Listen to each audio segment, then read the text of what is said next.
Deuxième partie de notre émission Territoire d'info, une émission un peu particulière aujourd'hui, notamment avec l'intervention en duplex et en direct des régions de nos chaînes correspondantes. Bastien Loquet est à Bordeaux pour TV7, la chaîne du groupe Sud-Ouest.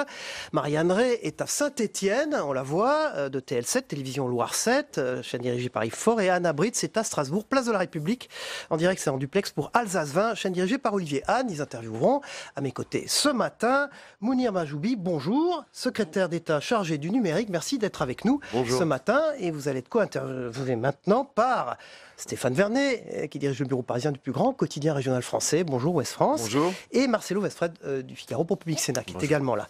On démarre avec une question d'actualité. Mounir Mahjoubi, un de moins. Mathieu Orphelin quitte le groupe La République En Marche à l'Assemblée nationale en désaccord avec des sujets fondamentaux. Est-ce que c'est le début d'une fissure, ça ? Parlons de Mathieu. Mathieu, c'est un copain. Je suis toujours triste de voir un copain quitter. Vous l'avez appelé, vous je lui ai écrit. Et vous savez, c'est pas parce qu'il quitte que ça devient un paria. Il a décidé de partir. Il l'a écrit dans un long message hier. Il a exprimé depuis plusieurs mois des doutes à des moments. Et puis il était resté. Et puis il a essayé de l'intérieur de changer les choses. Et puis hier, il s'est senti plus capable de changer de l'intérieur et il s'est dit qu'il fallait que ça passe par Est-ce qu'il y a une fissure ? Non, vous voulez que je vous dise qu'il y a une fissure, que c'est le début de la Bérésina? Non, je n'y crois pas. Moi, je crois que notre groupe est fort, je crois que notre majorité, elle est stable, je crois que le lien entre la majorité et le gouvernement, il est fort, je crois qu'on va continuer. Mais si vous me demandez, est-ce qu'on doit continuer à se transformer, à changer? La réponse, c'est oui, je l'ai répété depuis plusieurs mois. Il faut qu'on change notre façon de fonctionner entre nous, il faut qu'on change notre façon de fonctionner avec les Français. Et moi, je pensais que Mathieu pouvait être un excellent acteur de cette transformation. Il le fera à côté, mais je pense qu'il ne sera jamais très très loin.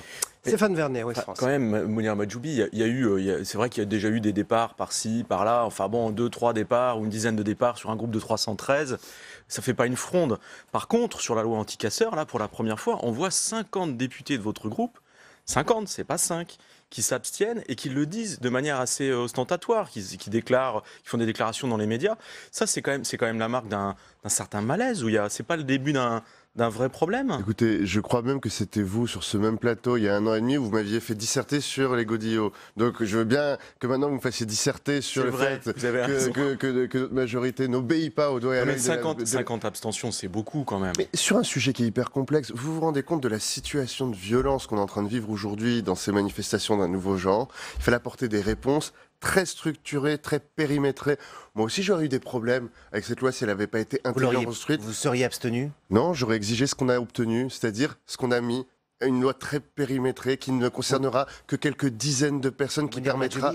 Votre suppléante elle-même, Delfino, s'est abstenue. Vous lui donnez raison ou pas? Heureusement, vous savez que dans notre démocratie, la suppléante devient pleinement députée et elle choisit ce qu'elle vote. Donc je ne vais pas commenter le vote de la suppléante. Pour moi, elle est comme les 50, elle est comme tous les autres députés. Donc je vous analyse la totalité. N'imaginez jamais qu'un ministre appelle sa suppléante pour lui dire « dis donc, c'est quoi cette connerie ?» Non, moi je l'aurais voté, moi j'aurais dit je veux être certain que cette loi, elle concerne le moins de monde possible. Et c'est le cas. Cette loi, elle est faite pour être utilisée que sur les cas les plus spécifiques et sur les éléments les plus dangereux.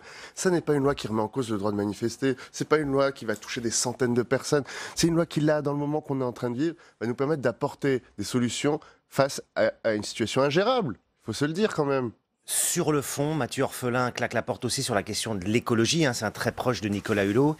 Est-ce qu'on peut dire que l'écologie n'est plus d'actualité, qu'elle a été sacrifiée à cause du mouvement social ? Vous savez, on n'a pas le choix qu'elle soit d'actualité. Celui qui voudrait que l'écologie ne soit pas d'actualité, vous l'avez vu le monde autour de nous. Vous voyez bien ce qui se passe. Regardez ce qui se passe dans les territoires où les températures sont les plus extrêmes. Regardez ce qui se passe aujourd'hui dans cet hiver qu'on traverse sur la moitié de la planète. Vous voyez bien qu'on ne pourra pas passer à côté. Donc pour moi, ce n'est pas le grand abandonné. Et faites confiance à ce gouvernement pour qu'on continue l'agenda. La fiscalité écologique, il n'en est plus question maintenant. Et la fiscalité écologique incomprise, il n'en est plus question. Une fiscalité écologique intelligente, c'est ce que demandent les gens. Vous savez, quand les gens comprennent pourquoi il y a une fiscalité écologique et ce qu'on fait de l'argent qui est utilisé et quel bénéfice il y a ensuite pour la planète et pour eux, on y arrive. Dans tous les pays, on y est arrivé. On y arrivera en France. Mais il va falloir qu'on explique un petit peu mieux que ce qu'on a fait sur la taxe carbone. Oui. Est-ce que vous avez vu la photo qu'a postée le vice-président italien Luigi Di Maio sur son site? Il a fait une photo avec des gilets jaunes, donc il est venu en France mardi. C'est de l'ingérence, ça vous choque? Ce qui me choque, c'est que surtout ce monsieur n'a pas très bien compris avec qui il parlait. Vous vous rendez compte, vous dites les gilets jaunes. C'est pas tous les gilets jaunes. Il n'a pas fait venir une délégation complète.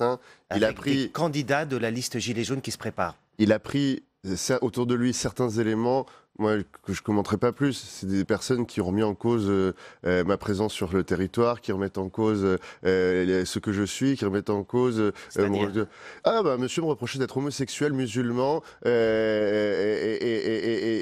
rappeler que dans mon pays, qui est pourtant la France, on les jetait par les balcons. Donc ce monsieur-là, qui était avec monsieur Di Maio, décrédibilise à lui tout seul, par sa présence, cette photographie. Monsieur Di Maio n'avait rien à faire avec eux, mais surtout ces gens-là n'avaient rien à faire là et ne sont absolument pas des gilets jaunes dans l'esprit de ceux que je défends régulièrement en disant leurs revendications étaient sincères. Ceux-là, il n'y a rien de sincère. Ceux-là, ils sont pour la violence, ceux-là, ils sont pour la rébellion, ceux-là, ils veulent qu'une chose, c'est faire tomber la République.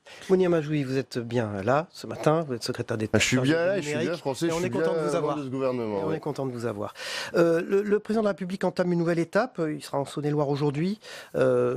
Dit-on récupération des jeunes dans ce débat national? Récupération ou invitation ou aller au contact d'eux, mais vous savez que la droite et Jean-Luc Mélenchon indiquent qu'il fait campagne aux frais de l'État.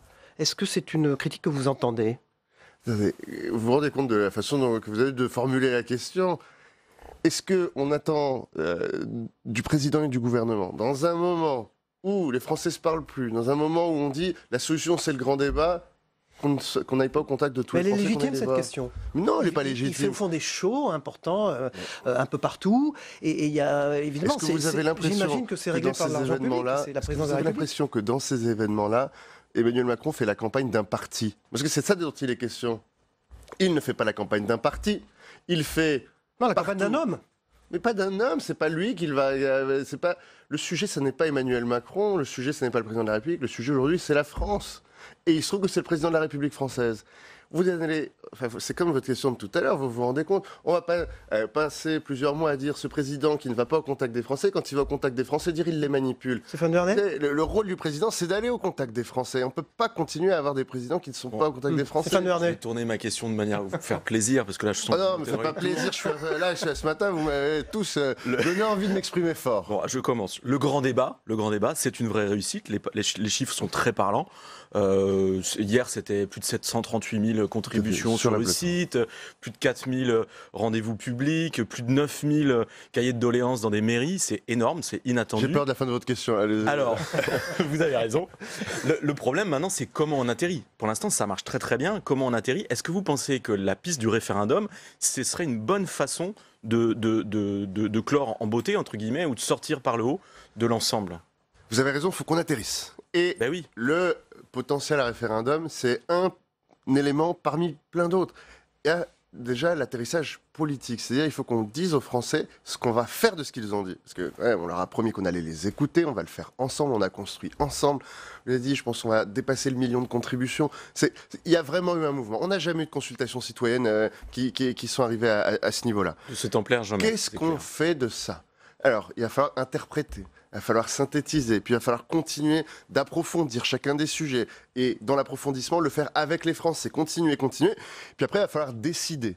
Et donc pour décider, il va falloir construire, il va falloir se dire, il y a une partie, c'est peut-être référendum, peut-être pas, une partie, c'est peut-être la loi, une partie, c'est une décision budgétaire qui sera discutée pendant plusieurs mois. Convoquer le Congrès, ça vous intéresse? C'est une hypothèse qui commence à monter? Écoutez, c'est une hypothèse que vous évoquez ce matin, elle est intéressante pour certains sujets, le référendum est intéressant pour d'autres, le passage traditionnel par la loi est aussi une solution pour certains des sujets.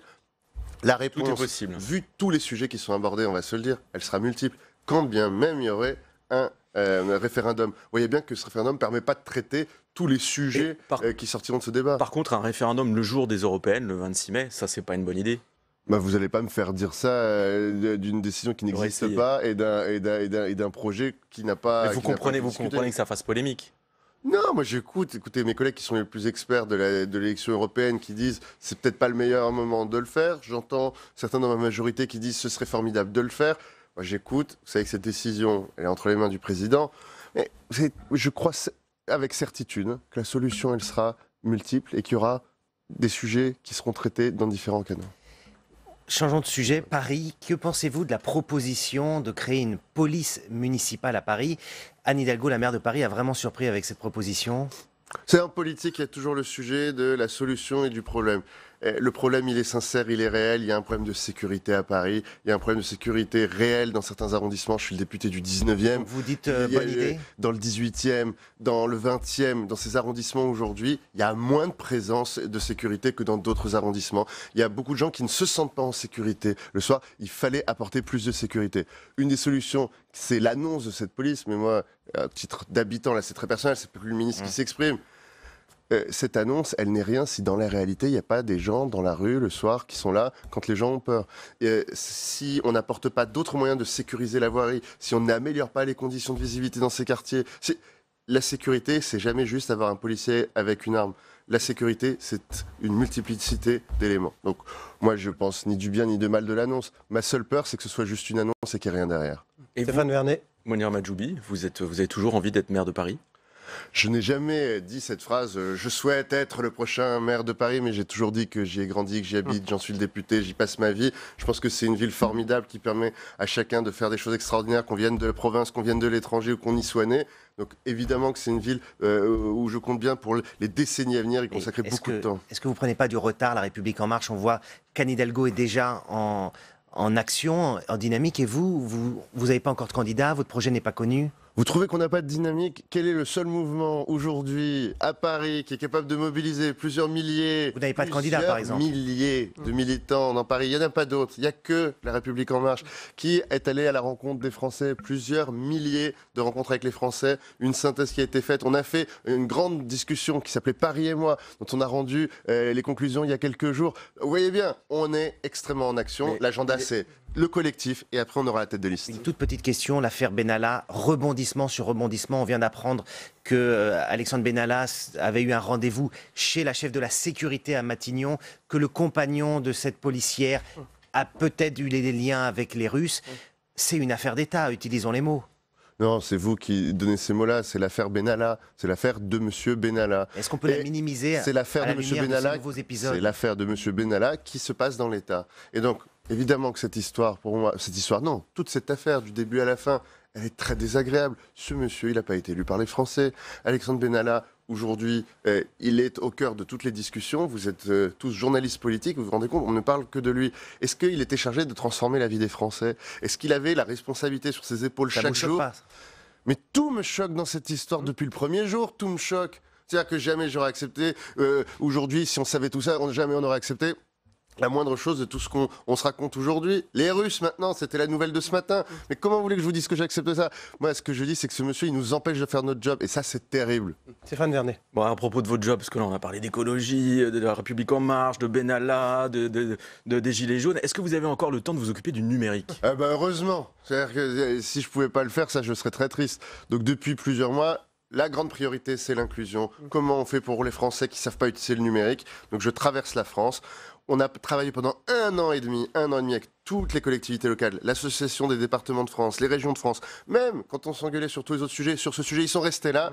Et maintenant, après un an et demi de travail, je fais le tour de France pour signer avec chaque président de département et de région les conventions entre l'État et ces départements pour former tous les Français au numérique qui aujourd'hui ne savent pas l'utiliser. Ça, c'est ma priorité. Mounir Mahjoubi, ça tombe bien, nous aussi on fait le tour de France, on va rejoindre nos correspondants des chaînes affiliées à cette émission en région. La une du Parisien, vous avez vu, c'est Paris vu par la province. Est-ce que ce grand débat tout de même peut inverser les choses, là, cette espèce de fracture qu'on a constatée entre les zones rurales et puis on peut le dire, les villes? Bastien Loquet de Bordeaux expliquait ce que c'était le cas avec les Gilets jaunes à Bordeaux. J'invite tout le monde à lire cet article dans le Parisien aujourd'hui en France. Il est extrêmement émouvant. Il est extrêmement émouvant parce que, on parlait de fracture, mais on parle il y a des mots qui sont exprimés par les Français dans ce sondage où les gens disent on se sent humilié. Je crois que c'est... Il y a un sous-reportage à l'intérieur qui analyse la ville de Romorantin et où les citoyens disent, quand on voit ce qu'ils font à Paris, ici, on n'est pas dans la même vie qu'eux.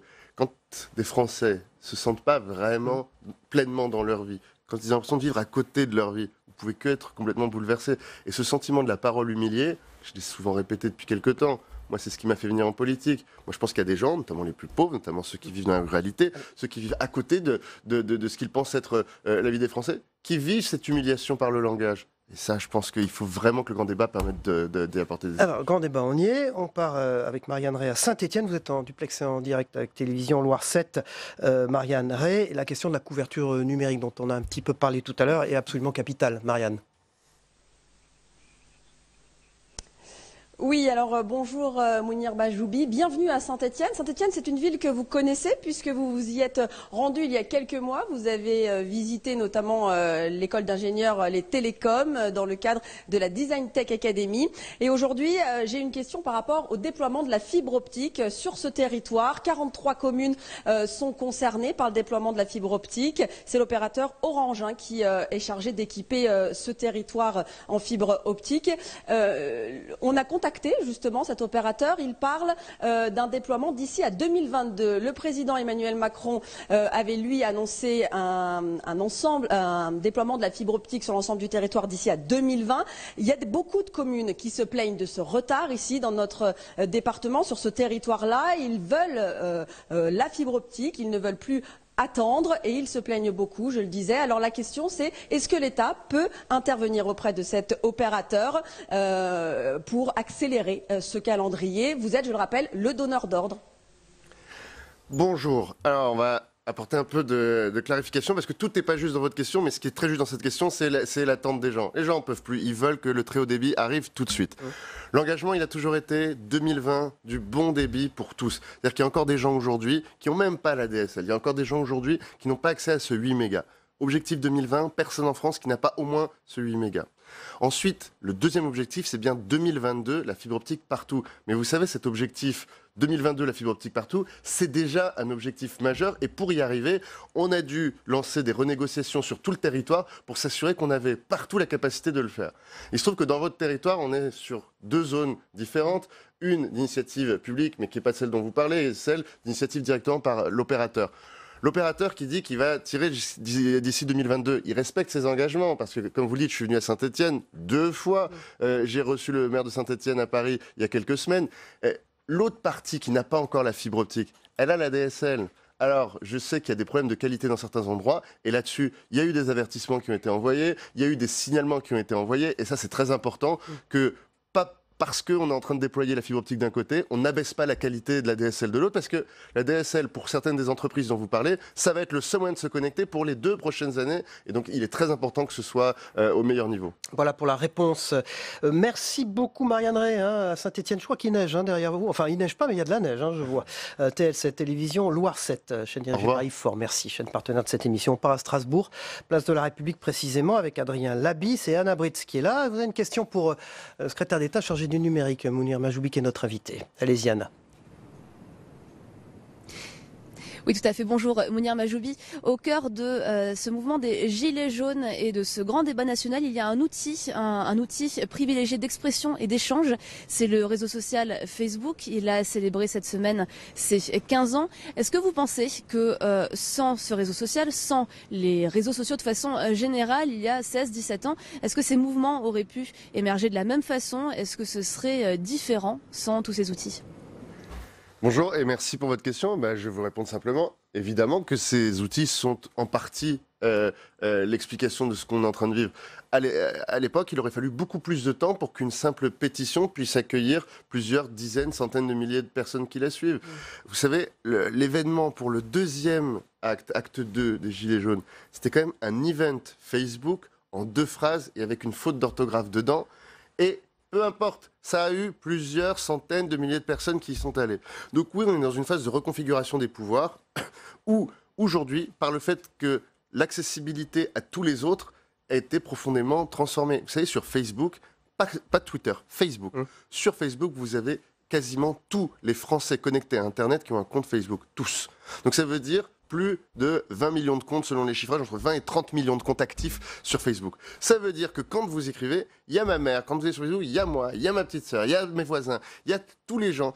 Cette année, je l'ai montré dans une étude, on a 100% d'équipements en smartphone connecté à Internet sur les 18-25 ans, 98% chez les moins de 40 ans. C'est-à-dire qu'aujourd'hui, c'est toute la population, y compris les plus pauvres, qui ont un accès à Internet en permanence dans la poche. bah évidemment que ça change le pouvoir et que ça donne de très grandes responsabilités à Facebook.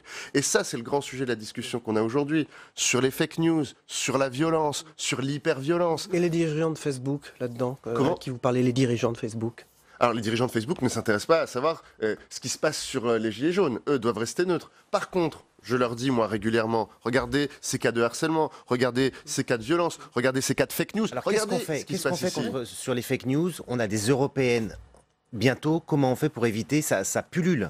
Vous savez, dans la loi fake news dont tout le monde a beaucoup parlé, il y a un seul élément qui pour moi était le plus important, je l'ai répété chaque jour, et je vous le répète aujourd'hui, c'est le plus important. C'est le devoir de collaboration des plateformes à la transparence. Donc on commence cette maintenant... loi, c'est pendant la période électorale. Qu'est-ce qu'on fait pour aujourd'hui, pour demain, pour la semaine prochaine? Y compris hors période électorale, Facebook et les grandes plateformes ont une obligation d'apporter de la transparence et des solutions sur l'analyse qu'ils ont aujourd'hui d'une potentielle manipulation de l'information. Stéphane Vernet. À ceux qui veulent imposer la fin de l'anonymat, par exemple, sur le net, qu'est-ce que vous répondez? Ouais, vous savez, je suis toujours très technique. Non, mais moi je suis très technique sur le sujet quand j'en parle avec le président, avec les députés, avec tout le monde. Ça n'existe pas, la fin de l'anonymat, et ça n'existe pas le tout anonyme. C'est pas faisable. La réalité, elle est toujours entre les deux. C'est-à-dire que quand vous allez sur un site de rencontre, vous avez quand même envie de pouvoir vous appeler comme vous avez envie. Quand vous faites un chat, vous pouvez quand même avoir envie de vous appeler comme vous avez envie. Et par contre, quand je fais une participation sur une plateforme de démocratie en ligne, bah, j'ai envie que les gens ils le fassent avec leur vrai nom. C'est moi, Mounir Citoyen, qui vote et qui signe cette pétition. Bah, le numérique aujourd'hui, l'Internet de 2019, c'est un numérique où on a des zones d'anonymat acceptées, des zones de non-anonymat. Mais je veux rappeler une chose. Quand quelqu'un, de façon anonyme, insulte, harcèle sur Twitter, à chaque fois que les enquêtes sont menées jusqu'au bout, aujourd'hui en France, on n'a quasiment aucun cas où on ne retrouve pas la personne. Toujours. Parce que n'oubliez pas, ce qu'on appelle l'anonymat, c'est un pseudo-anonymat, c'est-à-dire que personne ne peut retrouver qui vous êtes, sauf s'il y a une décision de justice, et là on peut retrouver qui vous êtes et le faire. Et cette situation, je trouve qu'elle est plutôt pas mal. Mounir Majoubi, secrétaire d'État chargé du numérique. J'ai bien aimé vos recommandations à propos des noms camouflés sur les sites de rencontres. On va aller du côté de Bordeaux maintenant. C'est Bastien Loquet, TV7, la chaîne du groupe Sud-Ouest. Bastien, vous avez une question pour le secrétaire d'État au numérique. On vous écoute. Oui, bonjour et bienvenue ici à Bordeaux. Vous avez tout à l'heure évoqué l'importance du numérique en évoquant le fait qu'effectivement tous les citoyens n'étaient pas à même de pouvoir véritablement utiliser comme il se doit notamment le réseau Internet. Eh bien, il en a été question lors du grand débat organisé vendredi dernier à Bordeaux, et pas mal de citoyens ont dit c'est très gentil, c'est très bien tout ça, mais nous ce qu'on veut, ça n'est pas forcément apprendre à se servir d'Internet, c'est avoir de vraies réponses à nos questions avec des personnes au guichet. Est-ce que au final, effectivement, le numérique va remplacer les personnes au guichet, parce que visiblement, les citoyens, eux, ne semblent pas vraiment prêts à cela? Le numérique, c'est pas à la place des humains. Le numérique, c'est avec les humains. Alors, c'est intéressant que la question vienne de Bordeaux. La Gironde, c'est le premier département. C'est le département dans lequel j'ai annoncé il y a un an le lancement de la stratégie d'inclusion numérique, et c'est le premier département avec qui on a signé il y a quelques semaines la charte qui fait que la Gironde est le département aujourd'hui le plus engagé sur l'accompagnement, l'accueil, la formation et l'orientation de tous les Français qui ont un problème avec le numérique, avec des formations de plusieurs dizaines d'heures et un accompagnement. Pourquoi la Gironde d'ailleurs? C'est la question. Ouais, l'engagement personnel de ces élus. Ouais, pourquoi la Gironde? Parce que c'était les premiers, c'est avec eux qu'on l'a fait. Depuis, on a diffusé dans près d'une trentaine de départements, et puis mon objectif c'est 100% 2019. Mais voilà. Mais la question, c'est dans les services publics en ligne. Est-ce qu'il faut plus d'humains? Évidemment. Alors après, il faut rappeler une chose. Un service public en ligne, quand il marche bien, pour ceux pour qui ça marche, c'est une révolution. Oublions pas carte grise, par exemple. Pour ceux pour qui ça marche pas, beaucoup disent c'est terrible. Oublions pas les millions de cartes grises qui ont pu être établies en quelques minutes seulement de connexion pour les citoyens qui les ont eues, et de se dire que pour eux, il n'y a pas eu besoin d'aller à la préfecture, il n'y a pas eu besoin d'attendre, ils ont tout eu assez rapidement. Et puis pour ceux pour qui ça n'a pas marché, ça a été très compliqué. Il y en a eu beaucoup. Sur les cartes grises, il y a eu beaucoup de problèmes. Vous savez, il y a eu plusieurs milliers de problèmes, ce qui est énorme, et il y a eu plusieurs millions de cartes qui ont été délivrées sans aucun problème. Mais qu'est-ce qu'on fait pour ces plusieurs milliers? Et c'est là où on a beaucoup appris de cette démarche. Cette démarche, elle avait complètement oublié le parcours humain. C'est-à-dire, quand il y a une erreur, comment j'ai un vrai être humain au téléphone, ou comment je peux aller à un guichet avec un vrai être humain qui m'accueille pour m'orienter. Aujourd'hui, c'est au cœur de tout ce qu'on fait dans ce qu'on appelle l'expérience utilisateur du service public, de s'assurer qu'à tout moment, je peux quitter le numérique et dire, là j'ai besoin qu'il y ait quelqu'un qui m'aide, qu'il y ait un être humain qui m'aide. Ça peut être par téléphone, ça peut être avec un guichet physique, mais il y a plein de situations sur lesquelles il faut qu'on puisse partir. Mais ça ne veut pas dire qu'il faut ralentir sur le numérique, ça veut dire qu'il faut faire un numérique plus simple, plus sécurisé, de meilleure qualité, et il faut s'assurer qu'à chaque fois, il y a un point de contact disponible. Et ça, c'est ce que nous allons garantir pour toutes les procédures les plus utilisées par les Français, le niveau de qualité, de simplicité, de sécurité et l'accès à un être humain. Ça veut dire que sur ce thème précis, vous avez écouté le rapport du défenseur des droits sur l'éloignement de l'accès aux services publics en ligne. Vous avez été utile. Le défenseur des droits, je l'ai rencontré il y a 1 an et demi, je l'ai rencontré il y a 1 an, je l'ai revu il y a quelques semaines suite à son rapport. Je suis allé à la rencontre annuelle de tous ces délégués à travers le territoire qui m'ont tous raconté ce que ça faisait pour ceux qui sont loin du numérique quand il n'y a plus la possibilité d'appeler un fonctionnaire. Donc vous intégrez ces recommandations. Évidemment qu'on les intègre, qu'on les entend, et que pour moi c'est au cœur. Quand quelqu'un me dit j'ai pas eu ma carte grise et j'ai pas réussi à téléphoner, moi je le vis comme un échec de notre système. Et donc aujourd'hui, avec le ministère de l'Intérieur, avec la NTS, on a bien retravaillé à se dire comment on s'assure que personne à un moment se retrouve face à un mur. Les 1000 qui étaient en attente là, c'est terrible ce qui leur est arrivé. Pendant près de plusieurs mois, ils ne pouvaient pas contacter qui que ce soit, ni par mail, ni par téléphone, ni se rendre physiquement dans un endroit. Donc là, pour eux, c'était insoutenable. C'est pour ça que le ministère de l'Intérieur a mis près de 100 personnes complémentaires pour traiter ces dossiers, qui étaient tous des dossiers compliqués. Donc de l'humain. Tous, de l'humain. Vous savez, les ordinateurs, ils savent gérer 99% des situations. Celle-là, c'est des situations voiture volée, reprise, faite ici, mais et la carte, hop, le logiciel bug. Et à l'époque, dans le système, ils mettaient de côté. Sauf qu'il n'y avait personne pour traiter ce qui était mis de côté. C'est fini, ça. Maintenant, il y a des humains. Merci, Mounir Majoubi. Le logiciel n'a pas bugué avec nous. C'est Bastien Loquet qui était à Bordeaux aujourd'hui pour TV7, la chaîne du groupe Sud-Ouest dirigé par Thierry Guimau. Merci beaucoup. Bastien Loquet. Bordeaux en direct et en duplex de TV7. Voilà, on retrouvera tout à l'heure Marianne Ray de TL7 à Saint-Etienne et Anna Britz à Strasbourg pour interviewer Patrick Caner, qui est le deuxième invité politique en troisième partie de cette émission. Merci beaucoup Majoubi d'avoir été présent ce matin. Merci Stéphane Vernet de Ouest France et Marcelo Westfred du Figaro. On regarde tous ensemble le Zat Patin de Christophe Combarieux. C'est aussi ce qui s'est passé hier soir dans les émissions politiques, les journaux télévisés et ce matin chez nos confrères dans les autres matinales d'infos. On se retrouve après, à tout de suite. La décision de la Commission européenne, qui vient de refuser la fusion entre Siemens et Alstom, est d'abord une erreur économique, qui repose sur une analyse que nous contestons des règles de la concurrence, du marché pertinent. La décision de la Commission est une mauvaise décision. C'est un mauvais coup à l'industrie européenne. Songez que la Commission n'a pas voulu se poser la question du marché mondial en intégrant l'Asie. Je le dis comme je le pense, c'est extravagant. La question qui nous est posée, c'est pas simplement d'avoir un avenir limité, c'est d'avoir un avenir grandissant, une capacité véritablement de peser. Aujourd'hui, Alstom, on lui a coupé, j'ose pas dire les ailes, puisque c'est du ferroviaire, mais enfin on lui a coupé un peu d'énergie. J'apprécie beaucoup cette décision, bien sûr. Je regrette que ce soit la Commission qui la prenne, en réalité, et que le gouvernement ait poussé à ce qui est présenté comme un mariage, alors que ça n'en est pas un.